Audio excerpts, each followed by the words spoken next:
L'année dernière, durant cette période, on se souvient, c'était ou au début de la pandémie, ou pour certains, c'était déjà quelques mois, la fermeture des synagogues, un chaos total. On s'est dit comment on va faire Pessah, on est seul, pas avec les enfants, pas avec la famille, un désarroi total. Mais dans ce désarroi, on a tous ressenti que c'est le moment de la Géoula. C'est le moment où c'est certain que ce Pessah, donc l'année dernière, on va la fêter avec Mashiach. Chacun et chacune, quand on allait partir ouvrir la porte pour Eliyahu Hanavi durant le Seder, on était sûr qu'Eliyahu Hanavi est là-bas pour nous amener directement à Yerushalayim. Eh bien, une année est passée. Nous sommes toujours en galoute. Nous sommes toujours ici. On n'est toujours pas encore à Yerushalayim. Alors, quel doit être notre sentiment? Comment est-ce que nous devons réagir à cela? Eh bien, une petite anecdote. Deux mendiants. Un juif, l'autre non-juif, Abdil. Copains. Ils s'occupent un de l'autre, ils font attention un sur l'autre.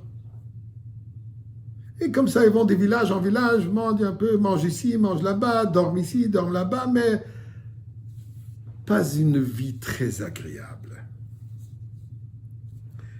Pessah arrive.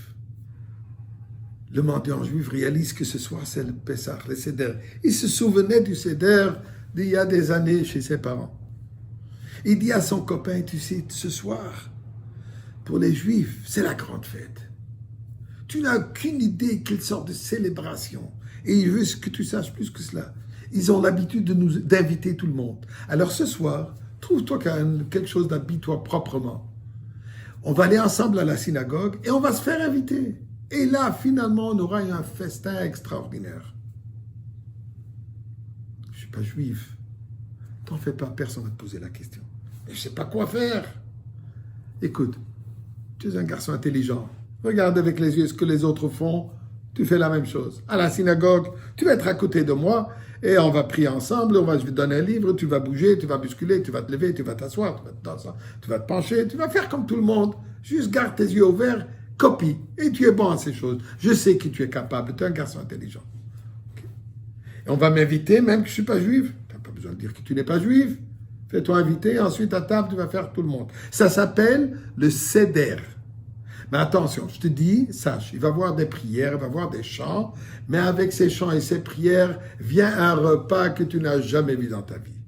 Ok, il est excité, il se prépare, il a trouvé quelque chose, et il s'est bien habillé. Il arrive à la synagogue, et effectivement, après la prière, ils se font inviter. Miraculeusement, ils sont invités les deux ensemble à la même place. Il se sent soulagé, au moins il n'est pas seul. Il arrive chez son hôte, une table. Il n'a jamais vu dans sa vie.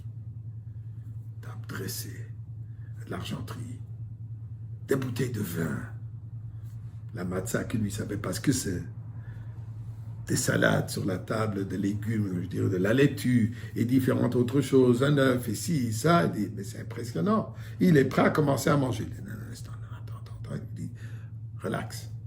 D'abord, il y a de la prière à faire. Ok, tout le monde reçoit un verre de vin, chante ensemble une prière, lui fait ses gesticule avec tout le monde, et un bon verre de vin, il est saoulé un peu, il n'a pas mangé, ça fait quelques jours, mais c'est passé.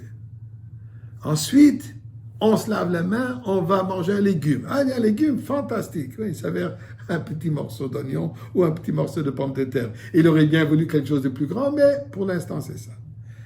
On se met à chanter, on se met à prier, on se met à discuter. Lui, le pauvre, son estomac qui lui ronge. Mais les gars en dessous de la table lui tapent le pied. Il dit, attends, patience, ça arrive. Ok. Deuxième verre de vin. Maintenant, on va faire ce qu'on lui dit. On va commencer le repas. Avant le repas, on mange la matzah. Chacun reçoit une matzah shmoura, un grand morceau. Il aurait espéré quelque chose de mieux que ça, une bonne brioche ou un bon bagel serait certainement plus agréable, mais c'est pas mal. Ensuite, légumes. Quels légumes? Une laitue avec du charoset, avec du riz fort. Oh, ça lui a nettoyé tous les sinus. Mais, on arrive, il sent déjà l'odeur de la cuisine. Maintenant, on dit, maintenant, on va montrer autre chose. Un sandwich. Sandwich, il se dit, ça doit être un bon sandwich à la viande. Ah, quelle viande. Un morceau de matin encore avec encore de la laitue et encore du réfort. Il a vu ça, et il a pris ses pieds, il s'est enfoui et il ne voulait plus rester. Le lendemain, son copain lui dit, imbécile, tu étais à un doigt du repas. Juste après ça, on a servi un repas que tu n'as jamais vu dans ta vie. Tu as attendu si longtemps, tu ne pouvais plus avoir de la patience encore 2 minutes. Mes chers amis, c'est vrai, ça fait 2 millénaires qu'on attend. Mais maintenant qu'on y est, on est déjà là-bas à moins d'une fraction de seconde. Ne perdons pas espoir, ne perdons pas notre foi, ne perdons pas notre engagement. On est là, on attend et on arrive. Ensemble, on arrive, et Bezrat Hashem, avec ce dernier effort d'émouna et de foi et de joie, nous allons fêter ce Pessah au Beth Amikdash.